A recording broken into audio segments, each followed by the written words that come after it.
Skill acquisition is one important pillar that helps many in actualizing their dreams and aid those who are not privileged to work with public or private organizations with the academic certificates to have livelihoods.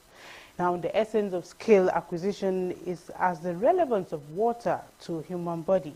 That is why in recent times there have been calls for youths to acquire skills irrespective of educational attainment. Now, however, today is World Youth Skills Day. Acquisition Day, and global attention focuses on the importance of equipping young people with the necessary skills to contribute to the workforce and promote sustainable development. Saturday Discourse will also be looking at this topic as well as other stories. You're welcome. My name is Tessie Omeri. We thank you for joining us.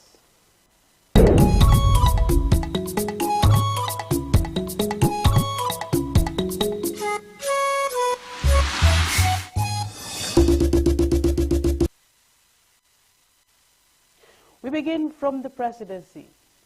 President Bola Tinubu has arrived in Nairobi, Kenya, to participate in the 5th mid-year coordination meeting of the African Union, the Regional Economic Communities, RECs, the regional mechanism, and the African Union member states.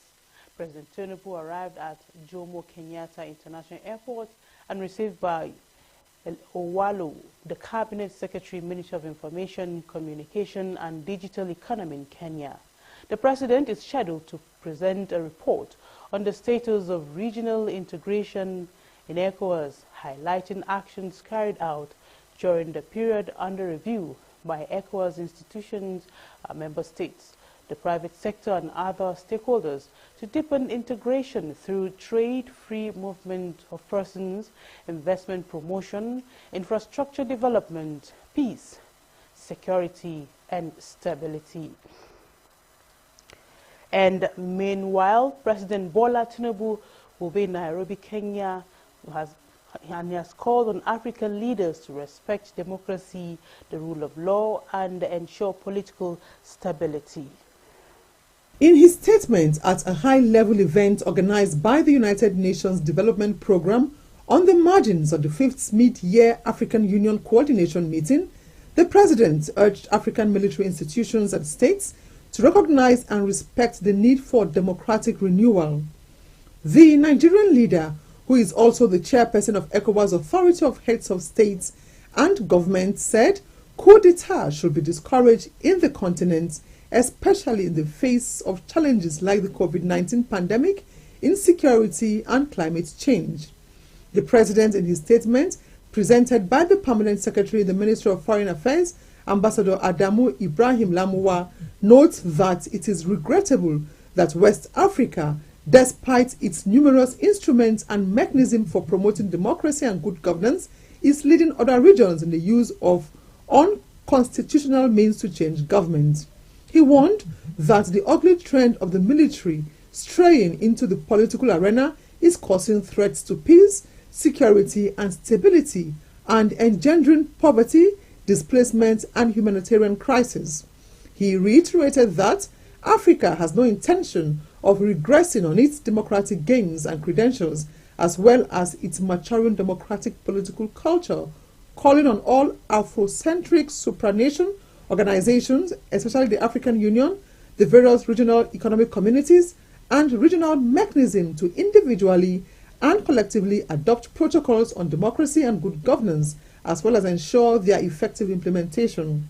While acknowledging that democracy may present challenges in terms of management and dynamics, President Tinubu reiterated that it is the best form of government for 21st century Africa. He, however, opined that while grappling with the challenges caused by the socio-economic impact of the COVID-19 pandemic and other geostrategic tragedies, including insecurity and climate change, amongst others, African leaders must disincentivize coup d'etat.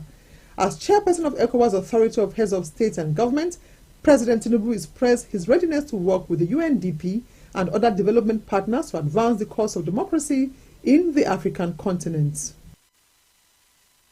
And coming back home, Nigeria has fulfilled its, or before we go there, Senator representing Nasarawa West Senatorial District, Senator Ahmed Ali Wadada, has pledged the upgrade of facility at Federal Medical Center, Kefi, through legislation due to its strategic importance. Guse Peve reports that the federal legislature made the commitment while inspecting facilities at the center. Federal Medical Center, Kefi, established to offer clinical services to patients in Nasarawa State and neighboring communities, has of recent been faced with challenges hindering provision of adequate medical services to patients. To address the difficulties, Senator representing Nasarawa West constituency, Senator Ahmed Ali Wadada, donated 10 stretcher beds and a generating set, calling on stakeholders to follow suit so that the center will be on equal match with the best. We are here to synergize and collaborate with the management for Federal Medical Center Kefi to be a better center. Chief Medical Director of the center, Dr. Yahaya Babadamu, appreciated the gesture, which he said will go a long way in addressing some of the challenges in the center, such as provision of staff quarters, power supply, among others. Part of the challenges we are facing today is the high cost of things in the market that is directly affecting our ability to render service as effectively as we were used to doing. Senator Wadada later visited Emir of Kefi, Shehu Chindo Yamusa III, to intimate him of his intention to impact positively on the lives of his constituents. Guse PV, NTA News. And back to issues of our bilateral ties, Nigeria has fulfilled its financial obligations to the African Union AU by making full payment of its assessed contribution for the year 2023.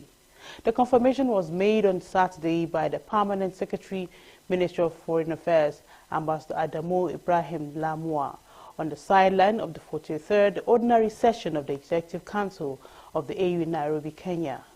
Ambassador Lamua explained that the payment demonstrates Nigeria's commitment to its responsibilities as an AU member state. He praised President Tinubu for living up to expectations, not only as the chairperson of ECOWAS, but also as a president who emphasizes prompt payment of financial assessments during the Executive Council meeting. The Permanent Secretary shared Nigeria's stance on the proposed 2024 budget of the AU. Ambassador Lamwa also highlighted that the ministerial level meeting preceding the heads of states' participation adopted the theme of the education for the AU in 2024. He noted that this aligns well with President Tinubu's focus on education as a priority area, domestically making his leadership in Nigeria and ECOWAS timely and beneficial. Nigeria is one of the major financial contributors to the African Union AU alongside 4 other member states. And the commemoration of the World Youth Skills Day is a global event aimed at recognizing the importance of skills development, emphasizes the critical role of empowering educators and young individuals to create a positive impact on the society. In this report, Wayne Dogu delves into the significance of the day, the Youth Skill Acquisition Day, exploring how acquiring vocational qualities can help in nurturing a transformative future. The World Youth Skills Acquisition Day calls for a renewed focus on teachers, trainers, and youths laying a foundation for a transformative future. Educators and trainers play a crucial role in shaping young minds and preparing them for the challenges of the modern world, thereby emphasizing the need to invest in the professional development of educators and improving the skills of young individuals. I think this issue of skill acquisition has been there for a long time. Traditionally, that was the type of education that we inherited from our parents, and the way of using our hands to make things, using our hands to weave like mats, using our hands to tilt the ground, using our hands to do so many things before the coming of the Western education or any other form of education. it came in form of traditional education. And then there is no skill that you acquire that does not work. There is no skill that you have that becomes useless. I decided to go for furniture making because it gives me an insight of interior designing. Not only will I learn about the building, but I'll also learn how to do the inside, that is like interior designing. And then it will also help me in the sense that if I leave school, I can practice the trade which I've learned. I'm in garment making, I'll say. Now, I want to be a doctor. And irrespective of the fact that I want to be a doctor, it's advisable that you don't depend on white-collar job. It is good that you have a side business. Furthermore, youths play a vital role in driving progressive change in society. It is therefore essential to equip them with the right skills to navigate an ever-evolving landscape. Countries like China, Malaysia, and Singapore have been able to effectively use skills acquisition to drive growth to their economy. Focus on at least learn and specialize on one particular skill that can bring you income and as well make an impact to your community and your environment. Skills are knowledge you acquire physically or mentally, that you acquire that would enhance your productivity. The government, what they should do more is to improve in the facilities, instructional materials, for us to really deliver the mandate. Stakeholders believe many countries, including Nigeria, have been implementing innovative programs to enhance the skills and capabilities of their young populace. Also, it is widely known that the Nigerian Directorate for Employment has for years rolled out various programs such as the National Open Apprenticeship Scheme, Vocational Skills Development Program, Small Scales Enterprise Program, and the Said program for the Youth Service Corps members in an effort to equip Nigerian youths with the proper skill sets. In Abuja, Wayne Dogo, NTA News. Many thanks, Wayne, for that background report on Youth Skills Day. And we are not done yet with activities of the Youth Skills Day, as I have with me to discuss more on this all-important topic. I have with me the Executive Director, Development of Educational Action Network, Dean Initiative, Shimiye Michael. Thank you for joining us on today's program, Saturday Discourse. So now, today is World Youth Skills Acquisition Day. How important is it to mark this special day?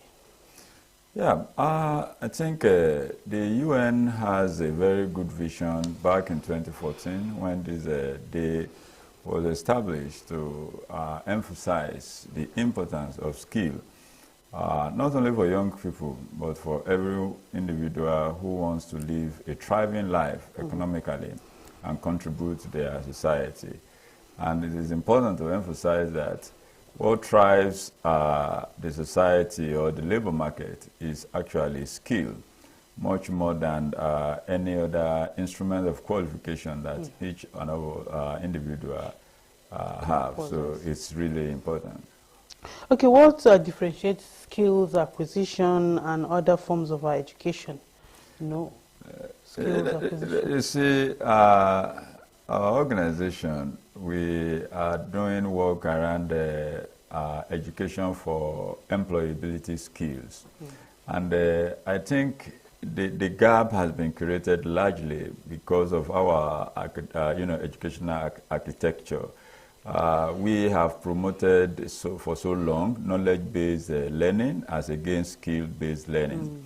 Our national school curriculum focuses more on the ability to read, write, express yourself excellently well, as against the ability to, develop functional skills that transforms your life economically and also helps you to transform the society which you live in. But globally, the focus is shifting and nations are beginning to redesign their educational architecture to focus more on skill. The UN has come out with the launch of what we call Transforming Education Agenda, which has the vision of shifting the entire educational, programming to skill development. So I hope that Nigeria, as we push ahead, will be able to key into this type of vision and using education to drive skill. So now this year's celebration emphasizes on training educators and of course professionals. Now how can we make sure that a nation we have needed facilities, and professional expertise to train more skilled individuals? One of the biggest challenges we have in the delivery of our educational, learning materials is actually in the area of the shortfalls in workforce. The teachers have been left out within the global development sector in designing, educational resources that actually will transform the competence of individual learning under them. And this is not far-fetched because we have left behind investment in the human capital aspect of our, teaching profession. So our training designs in building the capacity of educators, some of the programs we have implemented, you just imagine that you get to schools and some of these modern learning, instructional designs, teachers just look at you and they look at kind of, what's this? So the learning methods today is quite a lot different from the way, and we were in a meeting and some of the education managers were arguing profusely with us that what's wrong with the way we do things? And I laughed. I went to primary school in Nigeria. I went to secondary school. I went to university. If it is what I learned in school I was going to depend on today, my life would have really been miserable. And then the argument between quality and quantity, we have to begin to differentiate about it. When we say the number of out-of-school children that we have in Nigeria, maybe we have 13 million, and then we also are looking at the number of in-school, those who are even in school, or the one the schools have produced. By the time we begin to juxtapose the quality of life of the people who had gone through the system of school and those who have not gone through the system of school, what are we even going to be able to be proud of as, as the end product? Just the ability to read and write? There should be more. There should be more to, So talking about, there have been calls in recent times for you to acquire skills in addition to academic, just like you are highlighting here. Do you think Nigeria has the right policies on ground to achieve this? We have policies that actually, because that's the argument of the government, especially people in the government, you see the Ministry of Labor and Productivity, having a lot of post-secondary school designs at local communities. Ministry of Youth also have similar, Ministry of Women Affairs also have similar activities. But the question is, we've demonized skill building from foundational level. When young people maybe rebel and began to show interest in one skill or the other to learn, the society have really shamed, this type of behavior and making them look like they are the dullards, those people who don't have, intelligence, those people who are not brilliant. If you have a young person who show interest in, learning fashion designing at a very tender age, you begin to look at the person and begin to show, maybe shame the person that, no, it's not brilliant or she's okay, not. So now, with these loopholes, with these challenges, what do you advise? There's going to be a need for a total re-engineering of our educational structure, invest largely on, teachers training to meet up with the, global trend in terms of competence in delivering skill-based learning. And also, finally, we need to rework the entire national school curriculum, system so that to shift from knowledge-based to skill-based, learning. Thank you so much, Mr. Michael Shimie, for sharing your thoughts with us on this all-important topic, skill acquisition and all that. We thank you for coming around. Thank you so much. You're welcome. We now go on a short break. The program returns in just a moment. Do stay with us.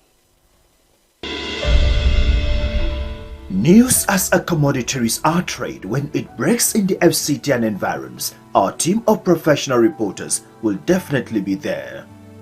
NTA Channel 5 Abuja News, using news to connect the grassroots people with the newsmakers and uniting the nation. We serve you the depths of news in politics, economy, education, health, security, infrastructure, even in times of emergencies. Always join our news build at 1 and 7 p.m. daily to be informed of the latest and current happenings. Our on-air personalities are the professionals you desire on the screen. NTA Channel 5 Abuja News, telling you the real news, verifiable and factual, with no room for fake news. We thank you for staying tuned. Moving on, mentorship and guidance have been identified as critical ingredients needed to help the youth realize their potentials, especially in a challenging world where opportunities lie in breaking out of their comforts. This was what was expressed at the Connect Dots Confidence Forum with the theme, Igniting Resilience and Breeding Comfort Zones. Abdullahi Ajia was there. I pray that we're all going to take one thing away from Connects this the Dots Conference with a thematic focus, Igniting Resilience and Breaking Comfort Zones. The convener intends to use the platform to bring exemplary guidance and mentorship to the Nigerian youth in trying to help them achieve their life targets and accomplishments. Panelists, drawn from a wide spectrum of society, discussed and shared experiences for the youth to learn about being resilient while pursuing life ambition. The organizer believes such interaction is her own way of supporting policies and programs aimed at unleashing the potentials of the youth. In changing the narrative, we came up with this to be a quarterly thing to bring people from diverse fields of life to talk to young people. And at the end, every session, we're going to be getting out blueprint to give to and suggestions to give to the government. You need to key into mentorship. You need to find people who that have thrived in such area to help you to be able to thrive in that space. It's okay to fail, but the most important thing is to remain resilient. You need that mindset that no matter what happens, I will be okay. I'm going to do my best. At the end of the program, youths and participants in attendance are expected to cascade the message and knowledge shared by the panelists and keynote speakers in order to make informed decisions and life choices. In Abuja, Abdullah Hajia, NTA News. And away from youth matters, FCT residents are advised to cooperate with road safety rules and regulations in order to stay secure and keep the roads safe. Newly posted FCT Sector Commander, Federal Road Safety Corps, Chore Mutai, met the call at a familiarization visit to management of the Nigerian Television Authority Channel 5, Abuja. Rosemary Mortele Bilal was there. The newly deployed FCT Federal Road Safety Corps Sector Commander, while applauding NTA for its long-standing relationship, solicited synergy to achieve the FRSC core mandate and to educate the motoring public on adequate safety on the highways. We should all join hands to make our roads safe. The mission of everybody that is taking any form of transport is to get to their destination safely. And so we appeal to all motorists to own road safety, to ensure that whatever or wherever you see anybody committing a traffic offense, you should be an advocate of safety. You should caution them. Whether they want to get you overloaded in a vehicle, you should be able to tell the driver that this is not right. So that way, all of us can create a safer motoring environment in the FCT. He also used the medium to remind the public that safety should remain everyone's business. The General Manager, NTA Channel 5 Abuja, Paul Ati, reaffirms the station's support to the FRSC with a promise to serve the public better. Rosemary Mortelen Bilal, NTA News.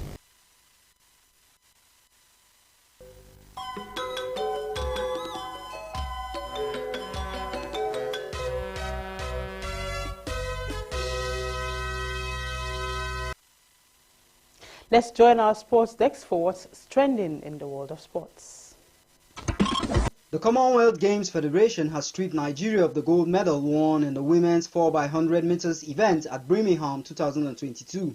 The quartets of Toby Amosun, Favour Ofili, Rosemary Chukwuma and Grace Nwakocha claimed gold in the 4x100 meters race during last year's Commonwealth Games.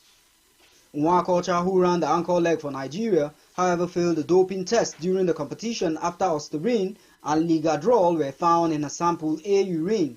Consequently, the Athletics Integrity Unit handed her a provisional suspension, banning her from the sport. Meanwhile, Lakeside Queen striker Dorothy Esiet has emerged as the top scorer of the 2023 Women's Football League Championship. Esiet's exceptional performance on the field saw her secure 7 goals from 5 matches, cementing her position at the top of the scoring chart. Her clinical finishing in front of goal propelled Lakeside Queens to secure a spot in the Nigerian Women's Football League Premiership. They became Group B champions with 12 points. With Sports Brief, Wayne Dogo, NTA News. And that's our package tonight. We thank you for watching. Keep a date next week for another edition of Saturday Discourse. Good evening.